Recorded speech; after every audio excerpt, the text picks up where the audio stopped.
Muy buen día, Pedro, es un placer tenerte en La Clave. Muchas gracias, Fernando, por la invitación. Igual felicitándote por el espacio, creo que siempre es necesario espacios como este, mientras más noticieros, más espacios de análisis y más micros sobre todo. Muchas gracias. Muchas gracias. La sátira es importante para llegar a conclusiones serias también, Pedro, y así lo hemos entendido en La Clave. Muchísimas gracias por tu apreciación. Empezar, Pedro, por algo que te leímos mencionar en Twitter en los últimos días, y es que el Ecuador se debate entre dos realidades, entre dos nociones de país, entre dos relatos que se encuentran y que flotan en el ambiente. El primero tiene que ver con la percepción, luego de un plan de vacunación exitoso que respondía sin ningún lugar a dudas a la urgencia más inmediata y al reclamo más inmediato también de las personas. Queda la percepción de que estamos recibiendo del gobierno pues aquello que reclamábamos, y muy bien por eso, pero por otro lado luego me viro a la tienda y por más que estiro el Washington no me llega. ¿Cómo conviven estas dos realidades en el escenario nacional, Pedro? Bueno, no es nuevo, ¿no? Finalmente, digamos, este fenómeno es bastante natural, ¿no es cierto? El poder crear imaginarios basados en temas tan simples como la inyección de optimismo, ¿no? Y en eso finalmente yo creo que Lasso tiene una gran ventaja, porque tiene la ventaja de la comparación. Compararse quizás con el peor gobierno de la historia finalmente es una gran ventaja, y eso no lo digo yo, no estoy siendo subjetivo, sino lo dicen los números, ¿no? Pero digamos fue algo que me llamó muchísimo la atención, es decir, de abril, ¿no es cierto?, a agosto, de acuerdo a ese datos, hay un crecimiento, digamos, en el optimismo de unos 54 puntos y un decrecimiento del pesimismo presente en 53 puntos. Entonces, eso es asombroso finalmente cuando vemos que Lasso ha heredado un gobierno, una realidad, una crisis económica, social, política, un tejido social absolutamente quebrado, ¿no es cierto?, que le complejiza mucho más el poder gobernar, ¿no? Porque, digamos, también, más allá de, digamos, nuestras simpatías o antipatías con el gobierno, hay que ponerlo en frío y hay que ver que es un gobierno que recién va 100 días, ¿no? Entonces, también, digamos, sí creo que hay que marcar un análisis mucho más de análisis y menos de opinión factualizada en ese sentido, ¿no? Entonces, y también, de alguna manera, pues contextualizar el escenario en que ha transitado esos 100 días, que es justamente el que decías, ¿no? Veníamos de un gobierno del que realmente ya nadie esperaba nada y aún así lograba desilusionarnos, a un gobierno que es, digamos, que ha ejecutado un plan, decía yo, sobre lo más urgente, que ha sido rotundamente exitoso y es de reconocérselo, ¿no? Pero la inyección de optimismo es un arma política súper potente. Si nosotros regresamos a ver la crisis de la Argentina, por ejemplo, en 2001, no era, digamos, coincidencial que Diego Torres aparezca con su CD color esperanza, por ejemplo, ¿no? Es decir, la lógica de creación y de inyección de optimismo, ¿no es cierto?, es una herramienta, como les digo, política muy poderosa porque te crea imaginarios, y te crea imaginarios que finalmente incluso pueden modificar la realidad, y eso era un poco el punto de mi hilo, ¿no? Es muy interesante ver cómo el optimismo está absolutamente alto cuando a la lógica vemos indicadores sociales, económicos supremamente graves, ¿no? Entre enero y mayo, más de 60.000 ecuatorianos han salido y no han regresado. Se imprimen 300.000 pasaportes mensuales finalmente, ¿no? 41% de las muertes violentas han crecido. Había una cifra, 1.6 guayaquileños mueren por asesinatos violentos cada día finalmente. Son cifras espantosas, ¿no? Entonces es muy interesante ver cómo estas dos realidades viven, ¿no es cierto? El paraíso de la percepción y el infierno de la realidad. Y la gran pregunta es, ¿hasta cuándo, no? Claro, ¿cuánto oxígeno y gasolina le queda a esa percepción que de alguna manera vela los otros temas de profunda preocupación nacional? Varios de ellos se han trasladado a la Asamblea. Conversábamos recién con Julio José Prado y le preguntaba yo sobre el Plan Nacional de Desarrollo, al que no está ligado a la proforma presupuestaria, y llama la atención que un gobierno, y se lo decía yo al ministro por supuesto, llama la atención que un gobierno que uno hubiera esperado que llegue con este tipo de documentos de entrada a la Asamblea y empujarlo con su bloque legislativo aún más con el crédito político con el que cuenta ahora, no lo haya hecho todavía. Sí, es un fenómeno interesante también, creo que se está cocinando ahí la gran discusión es jurídica, ¿no? Si es que, digamos, los 90 días o los 100 días empezaron desde el 24 de mayo, etcétera, vi que se habían entrampado en una discusión, digamos, jurídica. Pero claro, lo más interesante es que también este universo de la percepción, ¿no es cierto?, ha provocado que el gobierno hábilmente envíe, ¿no es cierto?, digamos, la disputa política a la Asamblea, y vamos a ver que la Asamblea es un espacio de fratricidio político, ¿no? Es decir, ahí se matan entre unes, Partido Social Cristiano, Partido Social Cristiano creo, etcétera, y eso le fortalece finalmente a un gobierno que construye también un populismo happy face, decía yo, ¿no? Una lógica de política sin política, es decir, yo no me meto en las cosas políticas, ahí está finalmente la Asamblea para que haga. Y eso yo creo que tampoco es inintencional, creo que tiene una intención, y esa intención finalmente sí puede ser el desgastar finalmente al legislativo, que además del gobierno anticipándose podría entender que va a encontrar un bloqueo ahí para que le pueda dar como más vida política, ¿no es cierto?, y más margen de maniobra en ese sentido, ¿no? ¿Por qué le resulta más fácil entonces al discurso de gobierno denostar al legislativo o enfilar cañones hacia allá en lugar de construir líneas de acción política que le permitan negociaciones mucho más rápidas y más efectivas?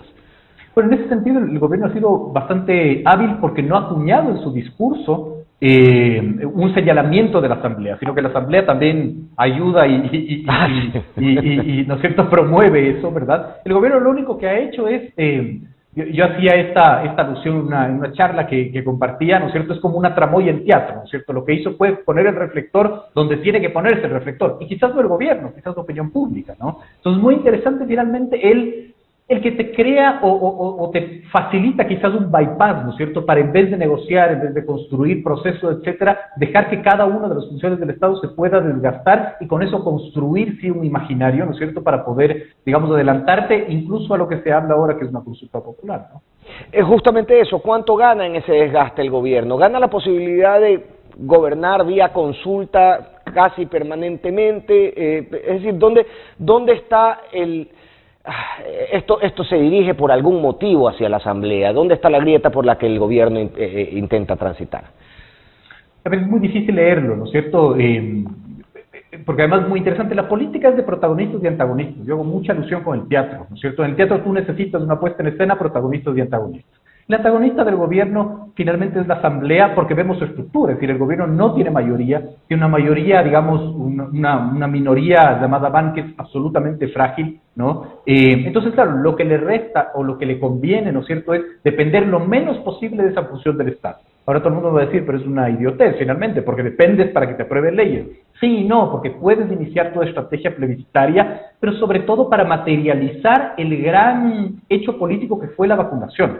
¿No es cierto? La vacunación es un hecho político y los hechos políticos, ¿no es cierto?, fueron generados por pre-hechos políticos y son generadores de hechos políticos. La vacunación como hecho político tiene que materializarse y qué mejor que una gran victoria electoral como una consulta popular. No estoy diciendo que estoy de acuerdo o en desacuerdo, digamos, mi labor es leer o intentar leer el contexto, ¿no? Pero claro, es de eso, o sea, la consulta popular como herramienta, como ha sido históricamente, ¿no? Es decir, si vemos Lenín Moreno en el 2018, ¿no es cierto?, él lanzó una consulta popular para materializar su apoyo. Ni loco iba a lanzar una consulta popular en 2020, ¿no?, evidentemente. Igual Correa en el 2011. Entonces, la consulta popular podría servir como una herramienta para materializar ese éxito de ese hecho político. ¿En qué más? En una gran victoria electoral que replantee las relaciones de poder finalmente, ¿no?, y que le haga depender lo menos posible del legislativo.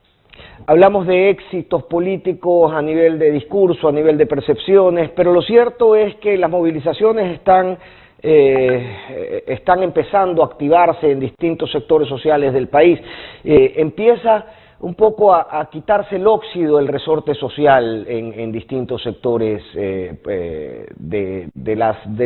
pueblo más llano. ¿Qué hay que esperar de esto? Ya ha anunciado la FEUE que hoy se paraliza, mañana estará la FUD, hoy tenemos los arroceros paralizados en la provincia del Guayas. ¿Qué esperamos de acá, lejos del juego de percepciones, ya en este escenario de las realidades que tú también planteabas?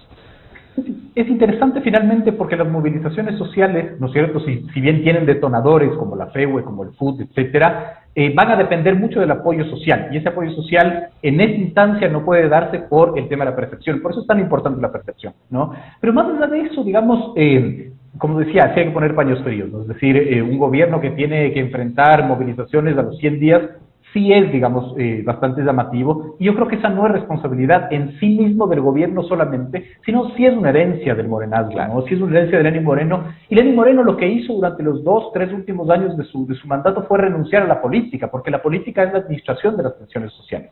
Moreno decidió no hacerlo, y esas tensiones sociales tienen que llegar a un cauce y tienen que llegar finalmente a puerto, y ese puerto va a ser el estallido social, más aún cuando vemos un tejido social absolutamente quebrado y roto, ¿no?, en temas que son muy difíciles de resolver. Yo siempre cito este ejemplo Yo leí un titular para este diario El Universo que decía, la primera causa de muerte de adolescentes es el suicidio. Y cuando me fijé la fecha, esto era prepandemia.